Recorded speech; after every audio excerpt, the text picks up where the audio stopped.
Well, they're a good Samaritan couple who've saved hundreds of native animals and given them a sanctuary near Broken Hill. But the town's top tourist attraction is now under threat. Crows captain Tex Walker paid them a visit to see what can be done to save them.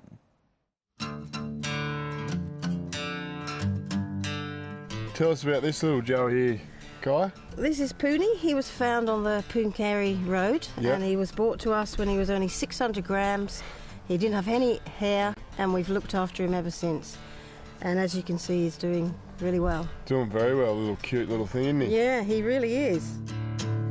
Kai Schaaf and Gil Whedon have hearts as big as the outback.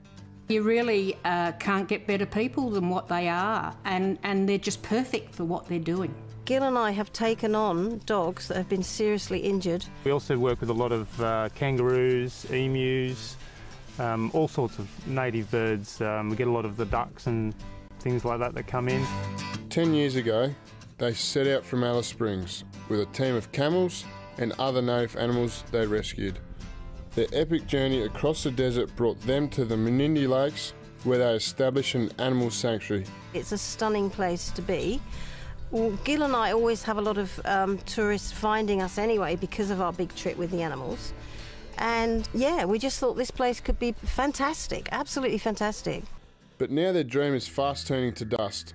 They're being kicked out because of a lease dispute with the New South Wales government, which claims the sanctuary breaches land use regulations.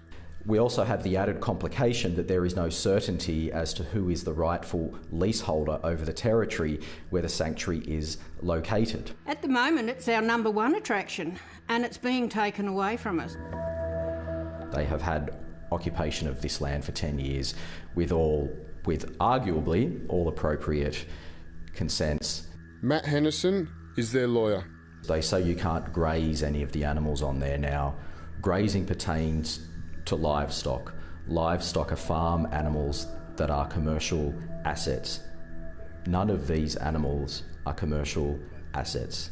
These are sick and injured animals that, but for the good grace of Kai and Gil, would have faced an uncertain life, a painful death. They've done everything right. They've had permission, they've sought permission and paid for everything that they've done out there. And this is nearly 10 years ago. Karen Page is with the Menindee Tourist Association. She reckons what they're doing to Kai and Gil is unfair. It's extremely valuable to have them out there. We get, being at the tourist centre, we get the tourists that come in. They love to go and see something like that's out there. It's an asset to our town, what they're doing. We wouldn't have even been here if we hadn't have got permission. It is just not our way to go and camp on a bit of land that's not ours. If they are forced to leave, Kai, Gil and their animals will have nowhere else to go. All they're asking for is some time. We would need to organise a lot of permits for animals to travel. We would have to organise with national parks for some of the wildlife to be relocated.